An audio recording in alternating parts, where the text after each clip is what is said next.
Recording live from Glory Hole Studios in Chicago and beyond. This is Cognitive Dissonance. Every episode we blast anyone who gets in our way. We bring critical thinking, skepticism, and irreverence to any topic that makes the news, makes it big, or makes us mad. It's skeptical, it's political, and there is no welcome mat. Today is Thursday, July the 24th. And Cecil, I just noticed something, buddy. What's up? I think my voice is entirely recovered. You think so? It feels recovered. Yeah. Like I can feel that I've got the appropriate gravel. How's the necular region doing? Literally perfect. So good? Literally perfect. So yeah. good. It's perfect. Same amount of mobility? No, I lose about 10%, 10 to 12% of no, I can't tell. I just started physical therapy and the lady's like, yeah, you're going to lose like some limited amount of mobility. I was like, well, I didn't start with much. Well, I wasn't moving my neck around. Yeah. I'm not like a wacky waving inflatable tube man. I was like, look, I've been Ram Man my whole life. I just pivot at the waist. You know? Like, what's over there? So it's fine. It's like, she measured it like literally yesterday. She measured it and she's like, oh yeah, like you've got like 37-inch neck. Your neck is longer than my like inseam. So yeah, I feel great. I feel absolutely perfect. That's great to hear. And I feel like the voice is finally recovered. That's great. So yeah, they cut into there. Yeah. How's this scar? You got a big scar on your? I don't know. You tell me. Let's see. I feel like it's behind the mic. So there we go. Yeah, we could see it still. Yeah, you still got the scar. It's a good scar. Yeah, you still got the scar. That's a nice one though. It's tight. That's a nice one. I feel like you should have asked him to go all the way across. Oh, and then you put just safety pins in it, like the Kurgan in Highlander. Do you remember this? Oh yeah. Because he got cut. Guys, if you don't know what the Kurgan is, Frankenstein. if you don't know what the Kurgan is, I'm going to explain it to people. People are like, what's a Highlander? What is a Highlander? What are you talking about? Why are you making these sounds, sir? Oh, dude. What I should have done is have him do all the way across, all the way around with little stitch marks. I could put bolts by my ears and go full Frankenstein. So good. It's a fucking missed opportunity. Surgeons won't ever do extra cutting on you for good Halloween stuff. I think that's bullshit. I don't ever have to buy a present again is a reason. Thank you. Yeah. Yes. Look, Halloween is always difficult. This simplifies it for me. Can you please just cut me extra? Nice. Yeah. They won't do it. Yeah. They won't do it. And then the frog goes, why'd you do that? And then the scorpion says, because I'm a scorpion.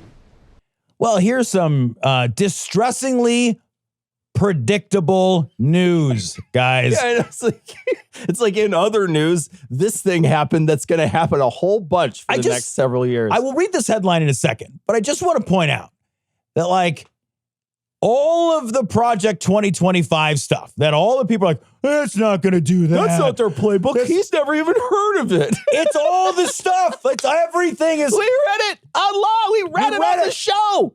We read it. We read it on the show. People were adamant. Oh, he's not. It's not. The first administration with the LGBTQ stuff, people were like, oh, he's not. And the first thing he did was take any LGBTQ stuff off the White House website. That was like a number one priority.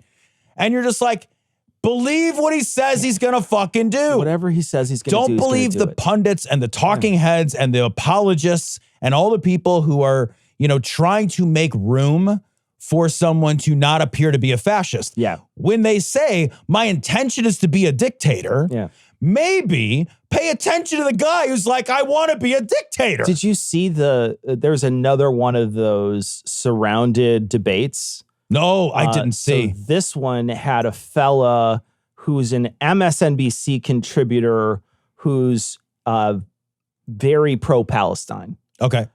But I don't know, all the clips I saw were literally about American immigration. So I didn't see, I think, much about that.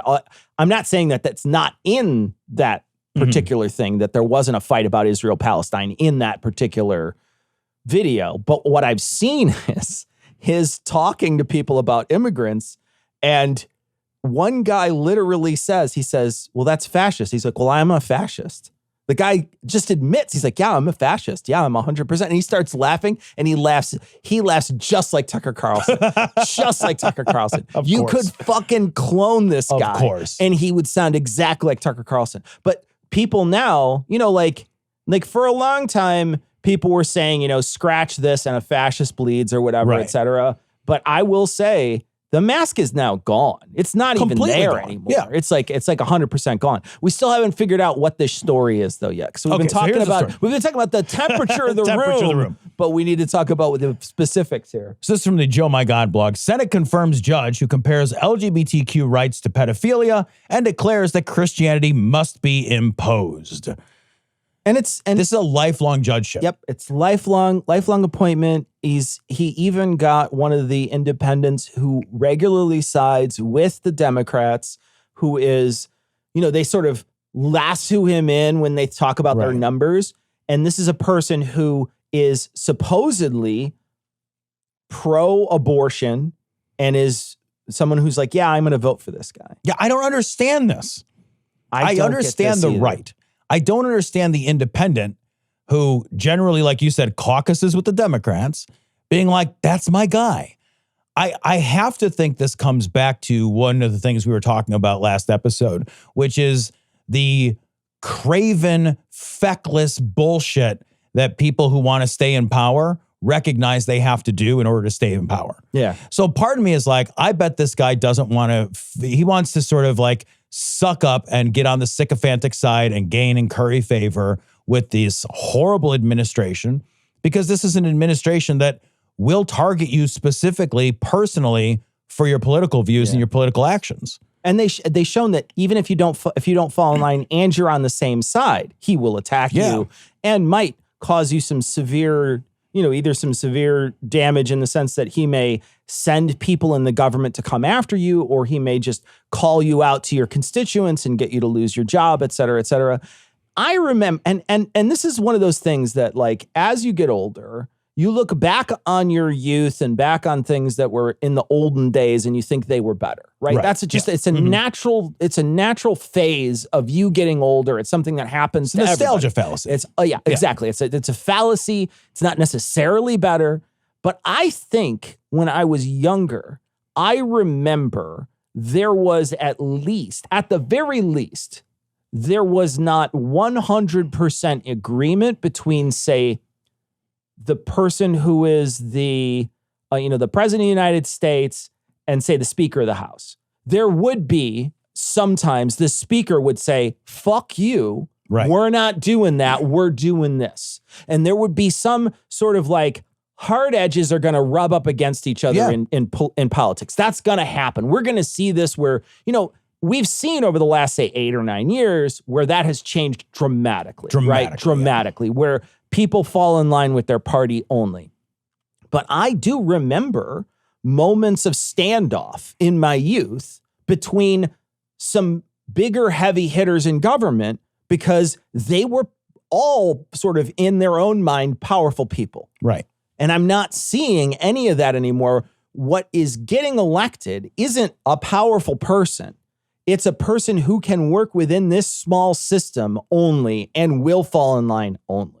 Yeah, man. I think what we used to have, and I don't think you have to go back that far. I think all you have to do is go. I mean, to some degree, we had that in the Biden administration because the Democrats, I think back to like the Inflation Reduction Act, and that bill was heavily fought against by certain members of the Democratic Party who said, we're not giving you this until you give us that. Mm-hmm. And there was a lot of that internal tension. Sure.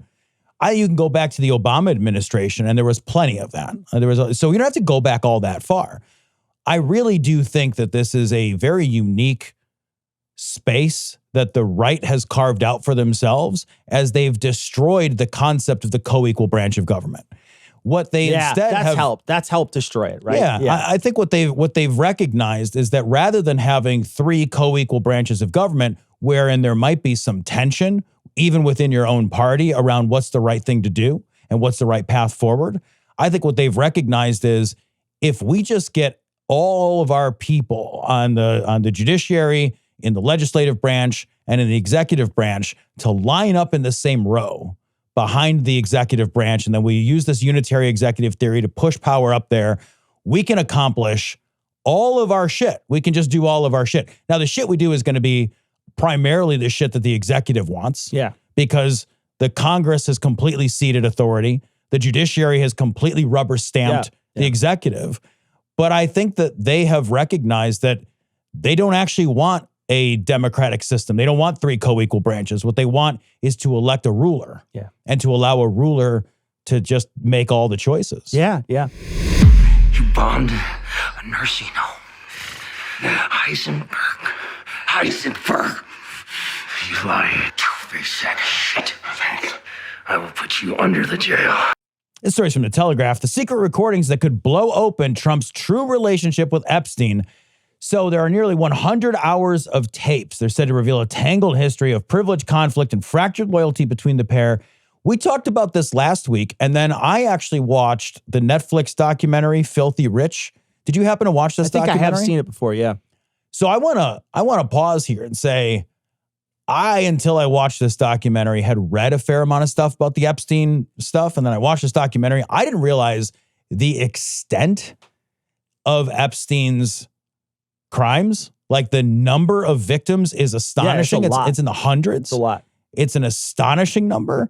And then the other thing that I did not fully appreciate until I really saw this documentary and then read some more to follow up on it was the extent to which so many powerful people helped him to cover that up. That's not a conspiracy theory. That's just straight up true things that happened. Not once, but twice. So, and the side note that I want to make before we talk about this is, like, if we just believed women the first time they came to us. Yeah. Because they've been reporting this since 1996 at the earliest that I can tell. Sure. And if we just believed women when they said, this man is a rapist, like this man is raping young women, this man is abusing people, this man is a sexual predator. If we just believed women, none of the next 20 some years worth of crimes and the hundreds of victims that followed could have happened. Yeah. But instead of believing those people, we're now like, well, let's look at this evidence. Let's look at this tapes. Let's dig up all this stuff. We didn't have to do any of this. Like, I just want to point that out because I think it's important to note. We had so many opportunities to just believe the many victims who went to the police, who went to the FBI, who went to local authorities and said, hey, it's not like we didn't have people reporting this. This was really well-known stuff. And I find that very distressing. Yeah. Very distressing. Yeah, no, I think that's a great point. I think, we've seen testimony from people who have said, that have said that he was raping them, and then there's been pushing of things, covering things up. And one of the things that I think is missed in this, and I talk about it because we do Kash Patel this upcoming week. Kash Patel was on Joe Rogan. Really? So he had 2 hours with the FBI director. And so we cover it this upcoming Tuesday. So this releases Monday. Tuesday I can't wait to hear that. Will be Kash Patel.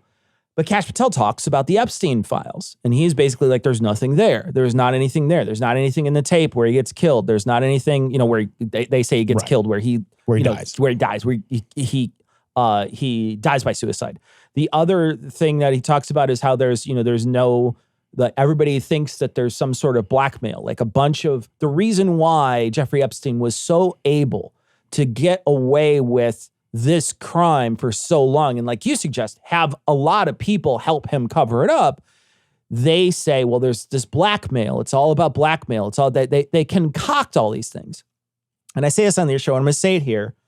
What this does is it allows us, when we create these conspiracies that make it seem like Jeffrey Epstein had these sort of tendrils all over and that's how he could get away with it, it doesn't let us recognize that any run-of-the-mill billionaire can do this. Yeah, right. Because all you need is a fuck ton of money, and the system is very different for you than it is for anyone else, right? Anybody else who has any inkling like this, they get charged, they have to go to, there's hearings, they have to go to trial, and then they might go to jail.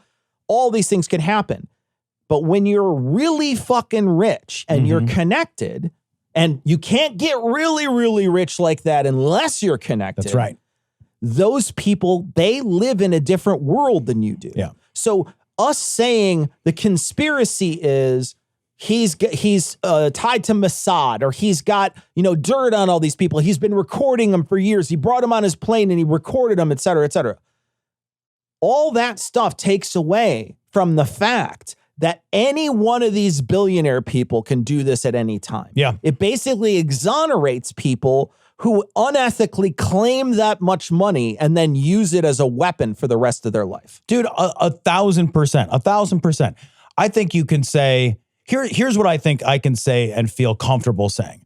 I think that there is a conspiracy. I really do believe that there is a conspiracy, but the conspiracy may be different than what some people imagine. The conspiracy is that we live in a rape culture that devalues women and deprioritizes their stories and their experiences and the way that they're treated by men. And we live in a world that prioritizes and defers to the wealthy because the wealthy have connections and pull and power. They donate money to the local police. They do he donated $100,000 to local police in West Palm Beach, right? And then he got weekends in jail. Right. And, he's able to hire a dream team of attorneys that scare the hell out of all these other people. The conspiracy is that we live in a rape culture that defers to money. Yeah. That's the conspiracy. And we are living in a world where wealthy people are powerful, where they do get to wield their influence. They do get to pick up the phone and reach up to somebody. And then the person that they're talking to is sympathetic to the cause because they don't value women's lives. Yeah. And that's just fucking true. And it's always been true that it's an good old boys club and that's where money resides. Yeah. And it's not a hard sell, unfortunately, to pick up the phone and say, hey, we know each other. We've been at the same galas. I donated a whole bunch of money to your political action committee. We've been buddies. These women are just making noise for me. Can you make it go away? Sure. Do I think that is likely? I think that is certain. Sure. I'll just say that's certain because I know we live in a rape culture that doesn't care that there were 200 women who were abused. The very fact that that institutionally, if you look at what he was actually charged with the first time and sentenced with, one of the charges was prostitution with a minor. Soliciting prostitution. That's a rape. That's rape. That's rape. The fact that institutionally we even have a thing that doesn't recognize the reality that you cannot be a prostitute as a minor. That's an impossibility. Yeah. It's like signing a contract before you were able to do it. There's no such thing as a minor that's a prostitute. You have a human trafficked rape victim. It's literally impossible. It's not possible. You made a crime that's not a thing. Yeah. So when you look and say, but institutionally we created a crime called we don't value women's lives. That's what we did. Sure. So I think that's the conspiracy. Sure. Am I discounting the possibility of a broader conspiracy? I'm not. There's more to it. Show me the evidence. The evidence shows Show me the evidence. Then I'm happy to fucking look at it when the evidence shows that there's a broader conspiracy. But I'm not making one up. But I'm not. Yeah, of course not. Yeah. You're not. That's not a conspiracy. That's reality. Right. I mean, it's like you genuinely reality. Right. Powerful people abuse women and no one cares about it. Yeah, that's literally the world we live in, and it's the world we've always lived in. The only difference is that oftentimes in the past, this stuff would have been covered up, and you would have never heard about it. Right, and that's the difference. Is that was there a major outcry when he was doing his "I can leave prison when I want" stint? Right. Was there did you even know who he was then? Right. Of course you didn't. You didn't. You didn't. Of course you didn't. You learned about it years after the fact. It was early 2000s when that happened. Right. Nobody knew who he was. Later on, when things start to blow up and other people start to dig around, that's when you get to learn who he is. This Michael Wolff guy who's got these tapes, he's been banging the drum about this for a long time because he wants to sell his book and he wants to sell his podcast. Mm-hmm. And he's been talking about this for a long time. And he tried to make this a thing in 2020. I don't know if you remember this, but in 2020 during the election cycle, maybe 3 or 4 weeks before the election, he dropped these tapes. We covered this. We covered this on the show. He dropped part of these tapes. Interesting. And you and I remember our conversation, and I think our conversation was why wait till now? And it's because you want to sell a book. That's why you're waiting until now. And he's again tapping into the well because he's well, I can sell this. And his contention is that they actually were very close friends and then became estranged. Mm-hmm. That's his contention. I don't know any different than what he's telling me, right? But his claim is that they didn't like each other. They did initially. Right. And then they came to dislike each other, and then they treat each other as powerful adversaries, political adversaries. And Epstein was very afraid, supposedly, when Trump was in office, and Trump was very afraid of Epstein because of the things that maybe he knew about Trump. And that's what Michael Wolff is suggesting, right? Yeah. So there's this back and forth that I had no idea existed. But it's so crazy that so many stories forget that Donald Trump was the one who put him in jail a second time. He was in jail and died by suicide while Donald Trump was the president of the United States. They seem to forget this. They forget this timeline. Bill O'Reilly this last week was on Fox and had to get fact-checked 3 times in a row. He kept saying the same thing. Well, he died on Biden's watch. Like, he didn't die on Biden's watch. He died while Bill Barr was the attorney general. He died then. But they conveniently forget this stuff. Yeah. And they keep on trying to pass a narrative and create a conspiracy because they've built an entire foundation of all of their rhetoric is built on conspiracies. So this is no different. This is no different. And I also want to point out, like, and again, if stuff comes out, I'll read it and I won't be surprised. Like, I would not be surprised at all. I'm happy to believe any evidence that comes out. But beyond that, like, I would be like, yeah, that tracks. And I say that because we don't need the Epstein files to know with factual certainty that Donald Trump is a sex predator and a creep. And there's testimony even out there that he was a sex predator and creep, and possibly with Epstein. Right. So we know that there could be a tie between the two of these. It's possible. It's absolutely possible.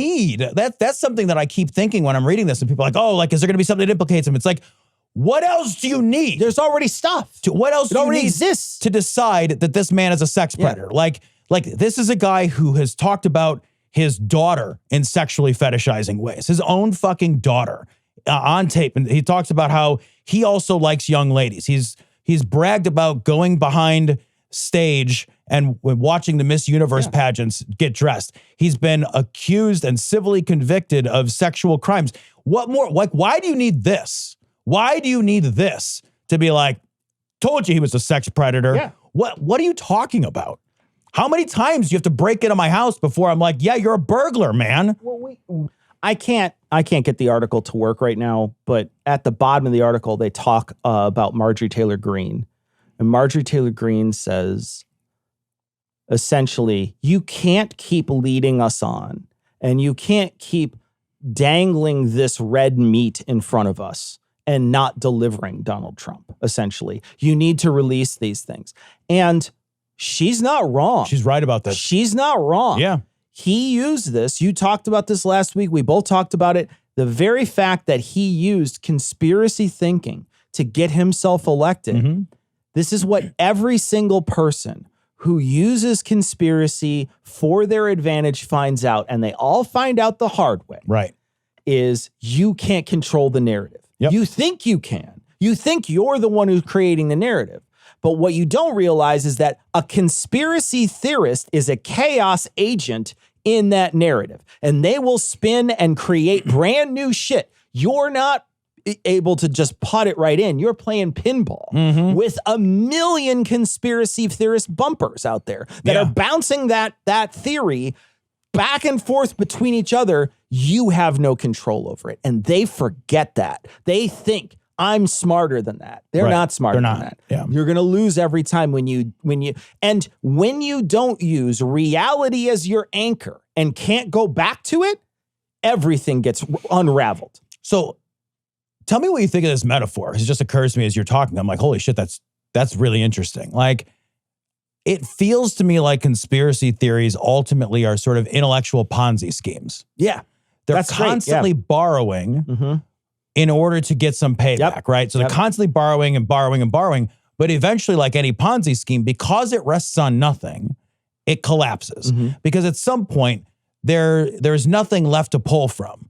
You have to show up and show up or shut up, right? The thing is, there's always new dupes. There's always new dupes. And that's why it sometimes never dies, is because there's always somebody who's like, I can get rich. Yeah. It's interesting with something like this because, like, you've got Kash Patel, you've got Pam Bondi, you've got other Trump surrogates who have made a name for themselves and a career for themselves by specifically talking about this conspiracy theory and making actual, and maybe this is the part where the Ponzi scheme collapses on the conspiracy stuff, What the problem is, I think that they made actionable, deliverable claims.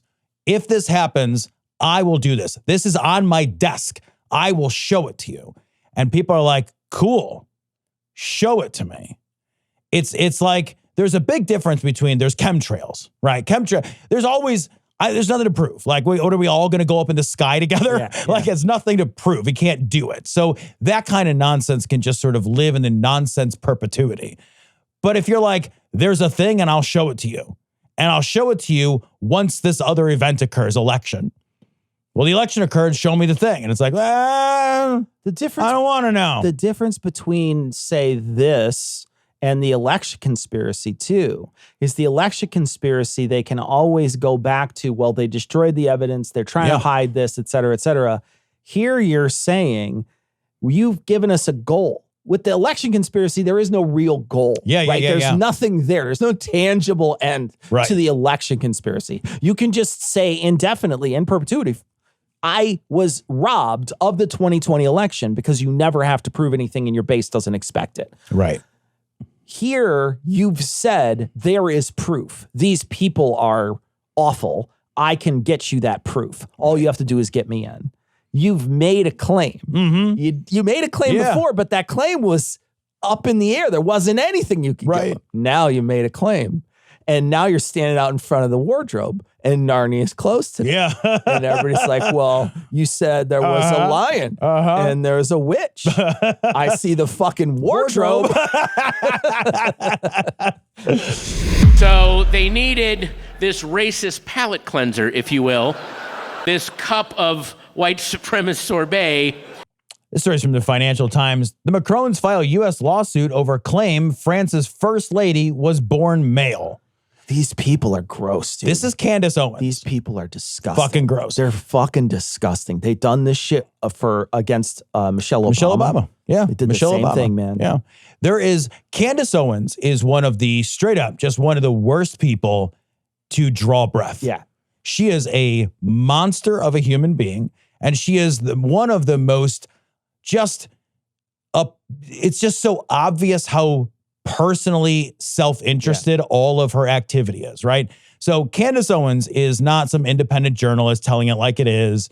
Candace Owens is a person whose belief system and bullhorn always amplifies messages that specifically benefit Candace Owens and the brand that Candace Owens is trying to produce in order to sell you bullshit. And she sells a lot of bullshit, and she makes a ton of money doing this.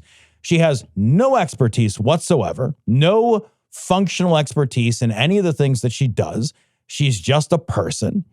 And like, she has made these baseless and horrifying claims for a long time now about Emmanuel Macron's wife, saying that like, oh, you know, she was born male and she's actually Jean, and she's like, you know, all this horrible, horrible shit.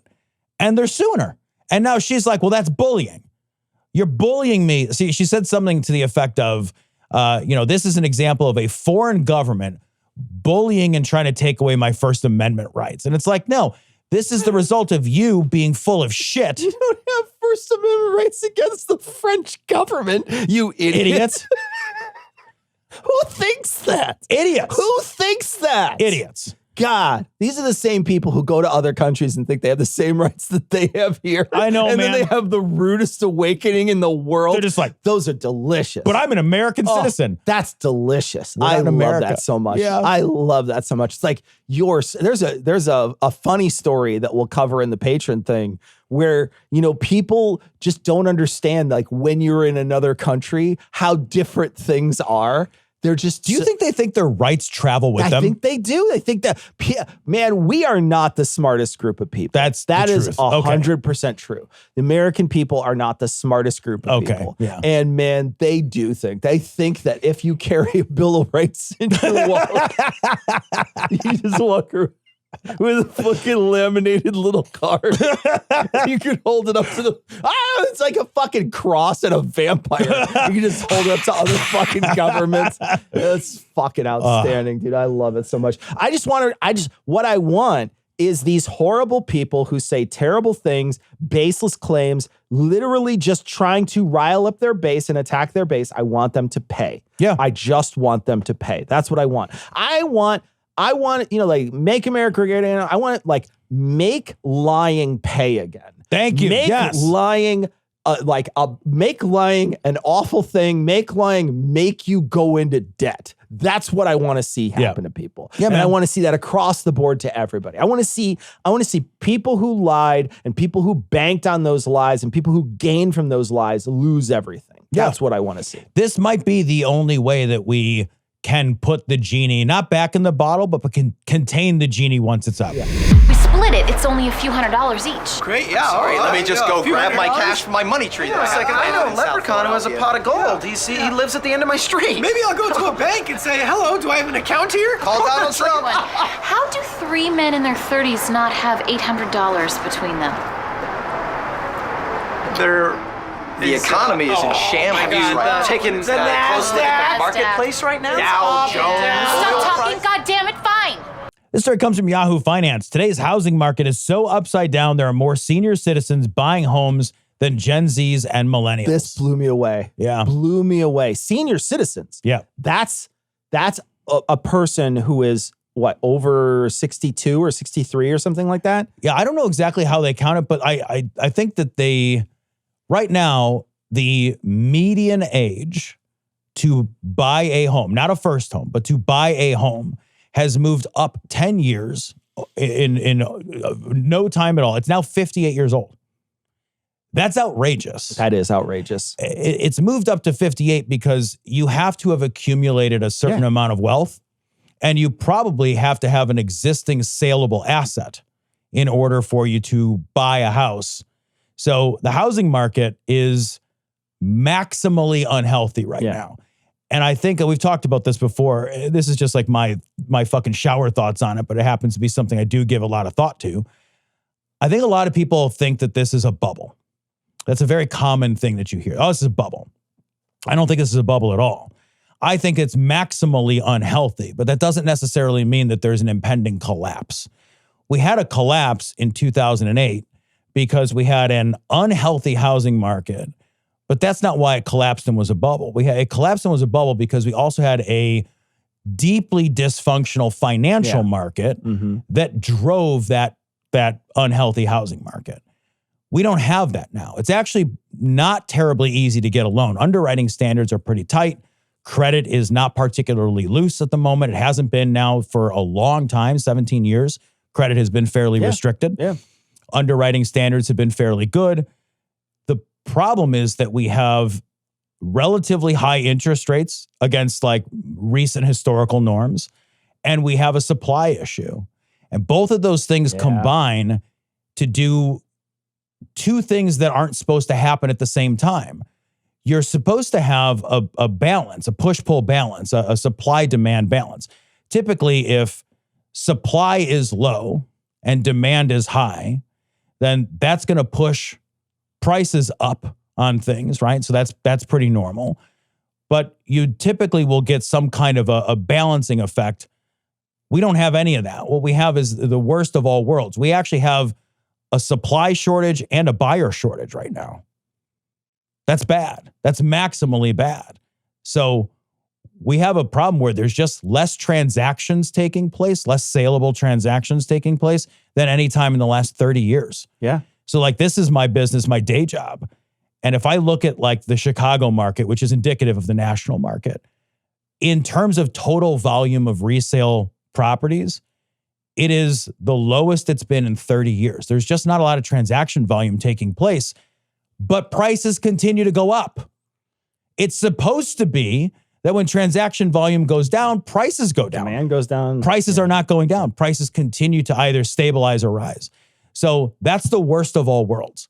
And I don't think that there's a good way out of it. There's not a bubble that can pop because we're not going to just suddenly get more supply anytime soon. Yeah. What is so shocking is the age. And, you know, one of the things that is a travesty for this younger generation that exists is, at least throughout our young life and leading into our, more mature adulthood, we were able to accumulate wealth in some way because we bought houses. Those houses, we kept paying money instead of paying rent. We're paying money into those things. And those houses then created some modicum of wealth for you. Right. You have to, in order to gain wealth, that's how you did it. It was like a generational thing. You would buy a house, add. If you wanted to sell and upgrade, you'd sell, upgrade, then you'd add. And you'd eventually have a small nest egg based on your real estate. Right. And you were able to do that and upgrade your house and buy a better house if you needed it, or pay your house off and not have a payment if you could do that sort of thing. That was like the dream, right? That was the dream. The problem is that younger people are not able to even get that ball rolling. They can't even start rolling that ball because their wealth that they have has to go towards living, right? Anything that they get, that's money I have to spend today. I have to spend it every week in order to live. I can't put anything away to save that tiny nest egg, to get that house, to start the ball. You can't do it. They just don't have that ability. And so you're seeing that age. It makes sense that age would creep up on the buying of the homes because the people who were able to get the ball rolling are naturally going to be older than the people in the younger generation who cannot get anything moving because the wages are so low, the prices are too high, and the barrier to entry is too much money for them to start that work. Yeah, I'll get some of these numbers a little bit wrong because I'm off the top of my head, but I'm not going to get them very far wrong because this is the median home price right now in America is over $420,000. That's the median home price.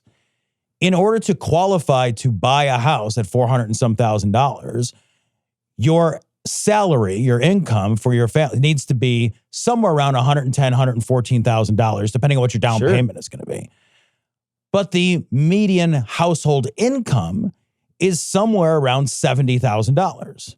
So that's so different. That gap is a sign of how unhealthy that market is against the income and the average earning potential. Such a distance too. The idea of a $420,000 average or median cost for a home is fucking insane. And to give people some idea of how much that has changed. In early 2020, before the pandemic, it was like 320,000, 315,000, somewhere around there. To go up 30% in 4 or 5 years is fantastically unhealthy. Unbelievable. You should have a housing market that appreciates somewhere between 2 and 5% a year. And that makes sense because that roughly keeps pace with wages and inflation. Yeah. So you want your home to appreciate. You want inflation to go up. You actually don't want zero inflation. And you want wages to go up. And those things, if they go up roughly in tune with each other, we've got a pretty healthy thing going. Everything kind of works out in payroll. When something like housing, which everybody needs, it's a fucking basic human right, shoots up 33, 40%, depending on your market. It could be more. In a handful of years, your income didn't go up that high. Yeah. So now huge amounts of people are just priced well the fuck out of homes. It's crazy. My parents lost this home, but in my lifetime, my parents bought a house for $35,000 in my lifetime. Yeah. In my lifetime, because I was a very young boy when they bought their first house. They lost that house because of Reagan, and they lost, they lost a job. They couldn't pay it. It was foreclosed on. But that house was $30-some thousand when my dad signed the mortgage. Yeah, man, the first house that I bought was $134,900. And I was able to buy that house when I was 25 years old on just my income. It was $134,900. My mortgage with taxes and insurance was somewhere around $1,000 a month. Taxes, insurance, the mortgage. And that was with a 6.5% interest rate. So it's not that interest rates back in 2003 when I bought that house were 2, 3, 4%. They weren't. The 6.5% was a prevailing rate at the time. It's just that the price of housing was a third, literally a third. 22 years ago, stuff should not appreciate over the course of 22 years. Things should not appreciate 300%. Yeah. That's insane. Don't you think I feel terrible? Why do you think I'm drinking myself to death? Oh, we're finding all about it. About it. We sure are. We're finding about it. Sure are. Stories from The Independent. Tapped out. Canada kicks American booze as U.S. alcohol sales plunge 66% amid tariff war. There's something they don't talk about in this story, Cecil, that I thought was unimaginably sad. And I think it's worth bringing up. This means that there are people out there, and I need everybody to kind of gird themselves, that are drinking Canadian whiskey right now. Yeah, on purpose, yeah. Like they could be having a nice, this is the tragedy of these tariffs. They could be having a nice bourbon. They could. But they're drinking a Canadian whiskey instead. instead. A Canadian whiskey. The tragedy genuinely lesser whiskey. It's barely even palatable.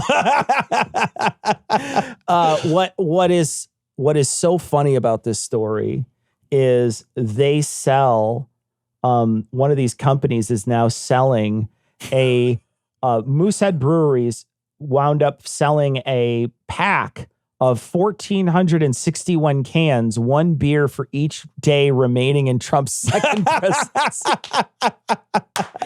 Yeah, that's amazing to me. When I read that, I laughed out loud. I thought, like, there's no world where I can imagine. I've had Moosehead, and I'm like, I don't want 1,400 of them. I'll tell you that much. Yeah, I would say, though, if Trump was out of office every day that I drank a Moosehead. Oh, are you kidding me? Put it in my veins. Come on. I'll bathe in it. I'll put it in a small paper bag. Right? And I will drink it. Dude, I'll do a Moosehead enema if it gets him out of office faster. The other thing I wanted to point out from this story, Cecil, is how sobering was it for you to say, oh my God, 1,461 more days? I know, right? Each day's so long. It's so long. Every day is a new fresh hell. It's crazy. But I gotta say though, you recognize, you see this, you know it's gonna happen. You recognize it. Yeah. And it dovetails with another story that we have about tariffs. There's a story in the New York Times. Here's the title. Trump's tariffs are the highest in a century, but after his threats, they seem like a relief. He's so bad at his job. He's so fucking bad at what he does. And he's such a disaster that when he fucking walks in a room and flails his arms and knocks all the pictures off the wall and breaks all the fixtures and fucking spills every drink, that one that's still on the coaster is a blessing. Yeah, man. That's the blessing. Yeah. That's like, wow, he didn't light the room on fire when he destroyed it. And that, to me, is saving the American people. I saw this week somebody posted something like, we've already raised $100 billion in tariffs because of President Trump's strength. And it's like, whose money was that? It's our money. My wife bought me a very nice gift for our anniversary, right? So we normally don't get each other anything for anniversaries. It's something, but we had I think it's silver is the 25th recently. So we bought each other nice gifts. We were like, let's buy each other something nice. So I bought her something, then she bought me something. Well, the thing that she wanted to buy me happens to be an imported thing. And like when you're looking for reviews, you'll do like best machine under X, under X dollars.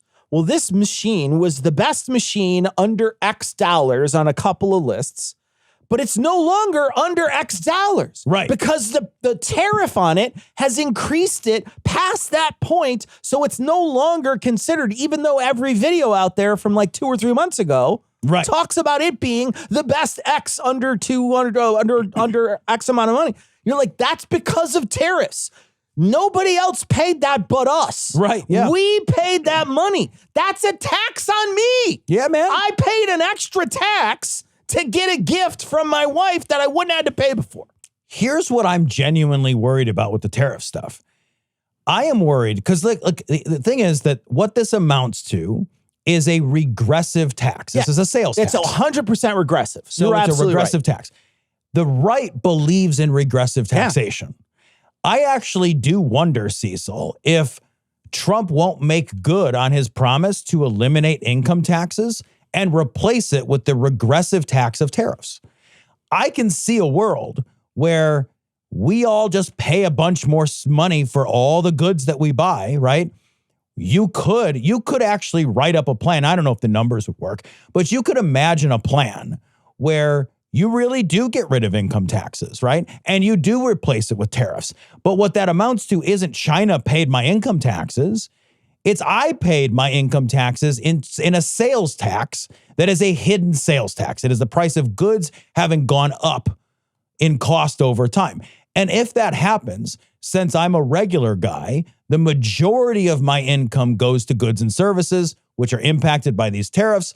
Rich people spend less of their money. Less percentage of their money on goods and services, which means they retain the majority of their cash. I can see a world where that is the goal. We have 1,461 moose heads left before so he's got some time. And you bring up Canada, which is one of the reasons why I don't think it's going to work. And it's because they will just stop trading with you. Right. They'll be like, well, we don't fucking care.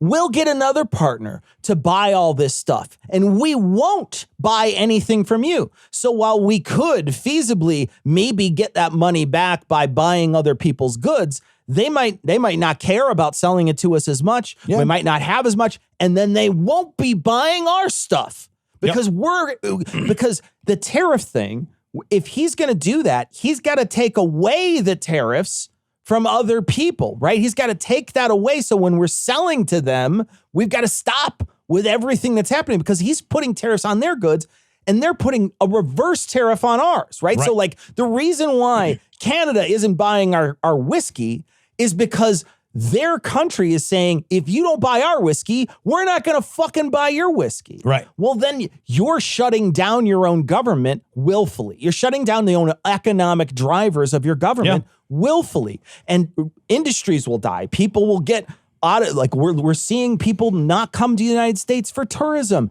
That's dropping. You're seeing our alcohol sales plummet. You're seeing all these things happening. People don't even have the money in their pocket that they even did before. Yeah. Right? So you have an opportunity to really fuck everything up. So it's possible that they could, like you suggest, do this. And the dumbest people in the world would be like, he done think about me. I don't even have to write up my squiggles at the end of the year to see how much I owe to government. He doesn't have to do that. Right. And now all these idiots, these yokels will fall in line and they don't realize that he's picking their pocket, 100%. making them bear the tax burden for the wealthy. And at the same time, ruin their income and keep them in lower entry-level jobs for the rest of their lives. Dude, 100%. I think that this is a real possibility. I think that this actually might be an end goal of these tariffs. I think if I wanted to give the biggest, most massive tax break in history to the wealthiest people in this country, the best thing I could do is to eliminate the income tax entirely for everybody. And he'll get rid of capital gains too. He'll get rid of all of it. And inheritance, he'll get rid of all of it. And replace the whole thing with tariffs. Tariffs act as a sales tax. The sales tax is paid in bulk by regular people, not by the wealthy. And you've just created a massively regressive system that funnels more and more wealth to the top. That's awful. I think it's possible. By the way, I would have voted for Obama for a third term if I could. This story also comes from the New York Times. Targeting Obama, Trump's Retribution campaign takes another term. After focusing his second-term ire on other individuals and institutions, President Trump is again seeking prosecution of his most prominent rivals, this time with aides more inclined to carry out his wishes. That last part is really important. Super important, because before, in other parts of in his previous administration, he had people who you would go to them and say, I want to do this. And they'd be like, well, you can't do that. Right. Like, we don't do that. That's not something we do. There's other ways to fuck with people. We're not just going to bring him in here and put him on charges. Now he's got people in there because there's no real qualified people that are working for him. Right. They'll just do whatever he says. And you have people that are absolutely sycophantic. Look at Tulsi Gabbard. Oh, yeah. That is an absolute abhorrent human being who literally is there to just be the lapdog of Trump and do literally whatever he says. She's a horrible, awful human being who is doing what she can now to dig stuff up on Obama to try to make it seem like the things that they did to make an FBI investigation about Trump possibly having connection to Russia while he was still in office is against the law. And I will just be like, I can't wait to see this go to court, because these idiot Supreme Court justices made it so that an official act isn't something you can be fucking prosecuted for. I thought the same thing. Like when he tweeted out the bullshit AI video showing Obama getting arrested in the White House, it's like you can't arrest the president. Yeah. You can't arrest him after the fact either. We've already done this bad thing. Like we've already done this terrible, awful thing. It's almost like he thinks that just applies to him. Yeah. And I will say that there's a part of me, Cecil, that does wonder because we have a judiciary that is so fucked up that if they won't just carve it out. If they'll say, yeah, well, what we mean to say is, or they'll just be like, they'll figure out a way because they've tied themselves in knots legally before. And now, recently, they don't even issue majority opinions when they make a decision. So the last several decisions that they've made, they've not even written it up. So they're not even giving anything in the write-up that allows people to go back and understand the thought process to use that for precedent. So instead, they're just making the ruling. And the only opinion is the dissenting opinion.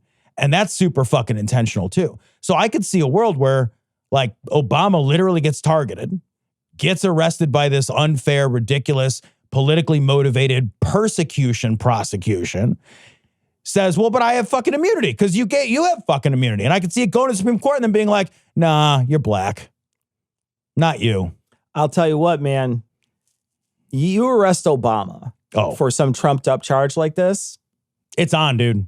I don't know if you have a country after that. I don't know if you have a country after that. If we do, we have a kangaroo court. We have a fully banana republic. We have it's a banana republic at that point. And I don't know that it wouldn't be a civil war. Like a straight up people shooting each other in the streets. Yeah. Straight up. I don't know. War. I don't know how you fix that if they do that. I don't know how you fix that if Tulsi Gabbard gets her way. Yeah. She was grilled. She couldn't even answer questions on it. They were asking her questions. The press poll was asking her questions and saying, this was already looked into and nobody did anything about it. Why are you bringing it up now? And she could not answer the question. No, because there's no answer. Because there's no answer. There's no answer. Because she doesn't have an answer. Yeah. And she's probably not smart enough to think of one. Right. Well, and it's funny to not have an answer to that and to have not even prepared an answer for that, knowing that you're going to have to talk to the press and that having no consequences. That's the other thing that's important is like, these things don't have any consequences to these officials, right? It's not like Tulsi Gabbard was unable to answer the questions and that's a scandal. She's unable to answer the questions because nobody on that side is expected to articulate a rational position. I just hope that I know that you can't go after Trump, right? You can't go after Trump. I hope Trump goes after Trump eventually. And that's what I'm hoping is that Trump's body goes after Trump eventually. Well, those swollen ankles might get That's what I'm hoping. But so Trump's off the menu, right? There's nothing you could do to him.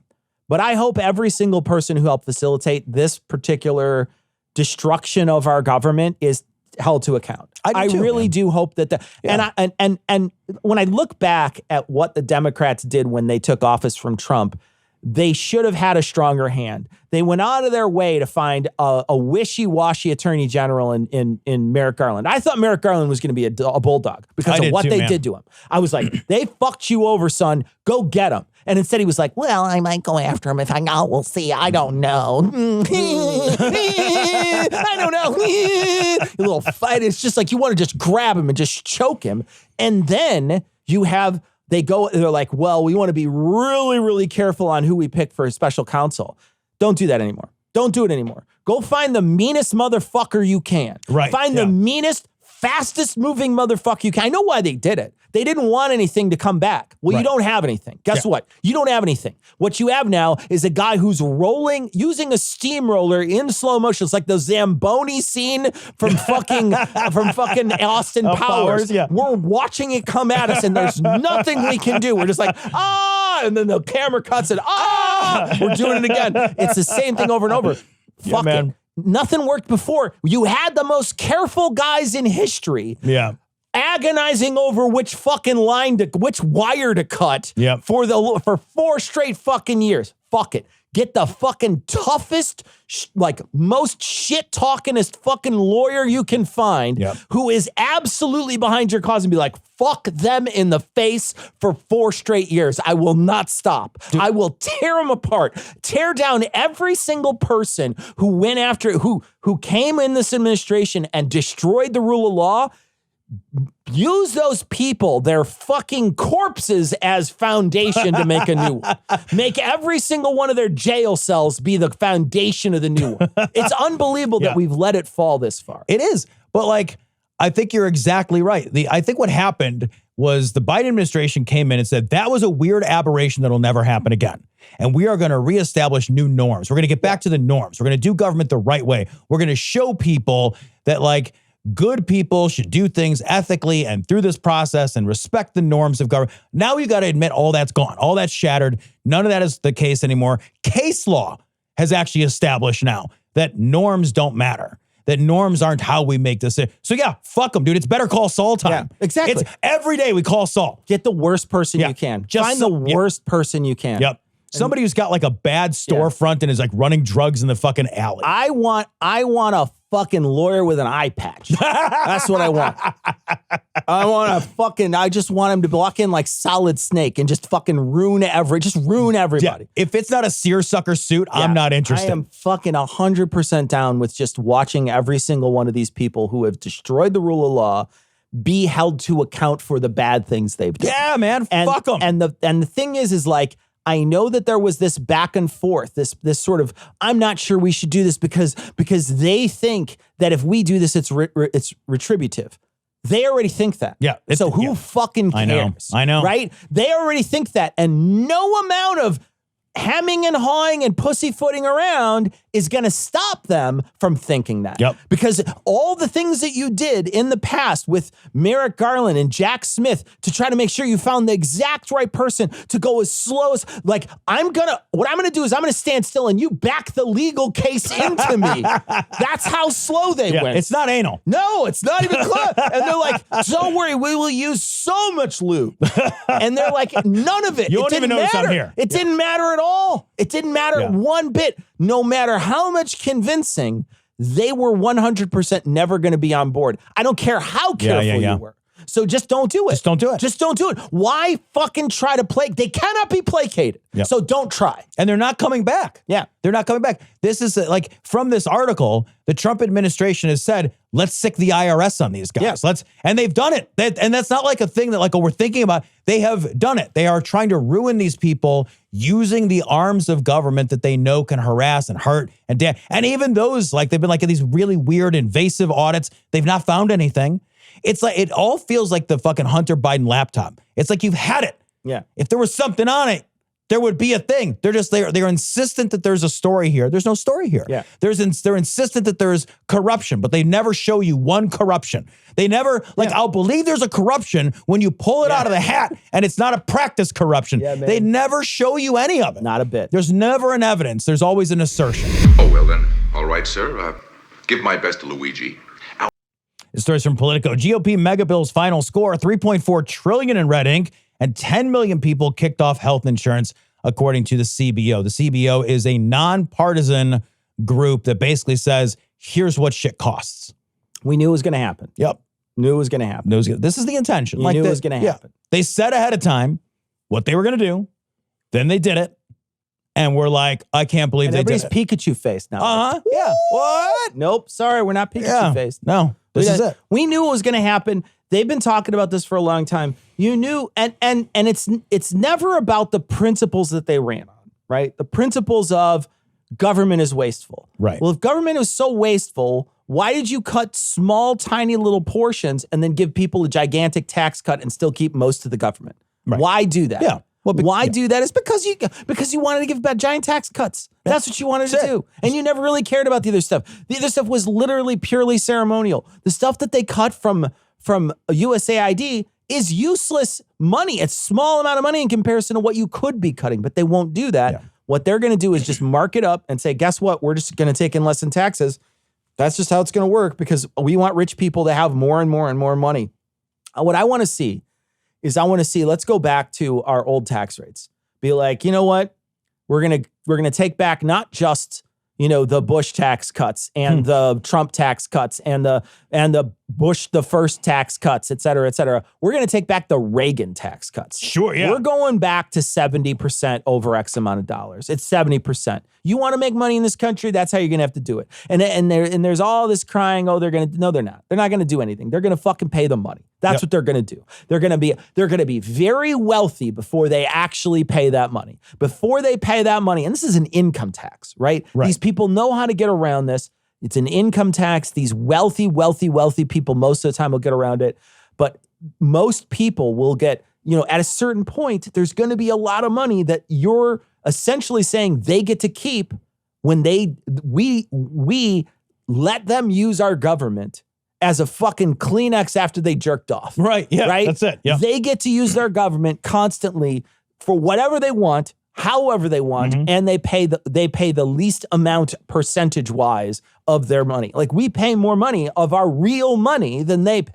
Yeah. And like the offset. So they're basically like, yeah, we're going to extend the 2017 Trump tax cuts, which are mostly a tax cut that benefits the wealthy and corporations. It's not for you and me. They extend the 2017 tax cuts essentially like indefinitely now. And then they do a bunch of stuff that is social engineering, right? The USAID is social engineering. Like there's no financial juice there.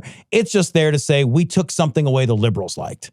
We hurt somebody because like we don't believe in empathy as a driver for our social experiment called government. Like that's what all that stuff is for. That stuff is there to hurt people and make them scream and cry.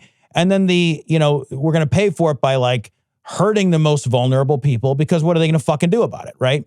And like cutting Medicare and Medicaid, I can't tell you how many stories I've seen where people don't understand that like it's like Obamacare and ACA, right? They think that like, oh, I don't get Medicare. I am on like Hoosier Best or whatever. Like every state has their own name for it. Yeah. They don't so many people don't understand that. So they are like, well, at least they're not touching, the fucking Kentucky Cares or whatever. Right. Yeah. And it's like, that's what that is. Yeah. You're getting kicked off that.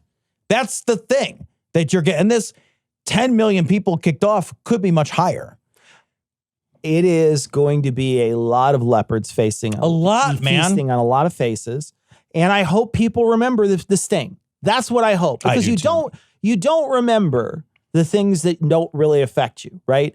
We've got to have the dumbest population in America touch the stove with their whole fucking That's true, right? Dude. You can't just tap it. And then you can't just be like, I tapped it, but then it got fixed or whatever.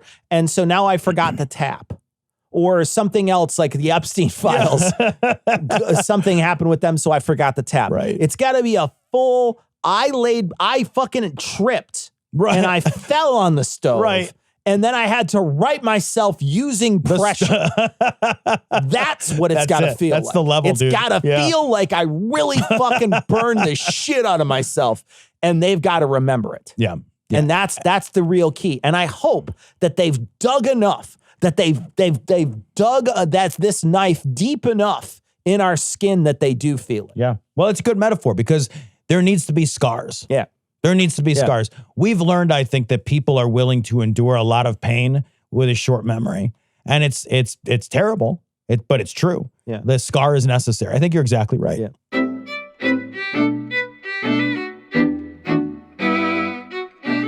All right, that's going to wrap it up for this week. We're going to have a patron show on Thursday for you, but we'll be back Monday with a full show. We're going to leave you like we always do with the Skeptic's Creed. Credulity is not a virtue. It's fortune cookie cutter.